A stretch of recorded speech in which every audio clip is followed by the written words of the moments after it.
সবাই নামাজের জন্য প্রস্তুতি নিচ্ছে। ঈদের নামাজ, ঈদের জামাত হবে এখানে। তো এই দেখেন এদিকে সব দেখেন সব মেয়ে মানুষ, এগুলো কিন্তু এই যে ওইখান থেকে শুরু করে এই লাইন পর্যন্ত এগুলো সব মেয়ে মানুষ। আর ওই যে দূরে আমি একটু ঝুম করে দেখাচ্ছি, ওই যে দূরের সামনে যে দেখা যাচ্ছে ওগুলো সব ছেলে মানুষ। তো এখানে এখানে জামাত হবে, এখানে খুতবা হচ্ছে,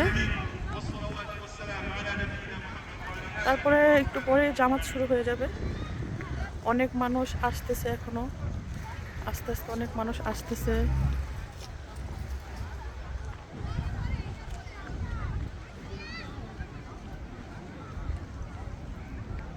তো এই দেখতে পাচ্ছেন আরো মানুষ আসতেছে, এসে এখন সবাই এখানে বসে পড়বে, আমিও বসে পড়বো, নামাজের প্রস্তুতি নিব এখন।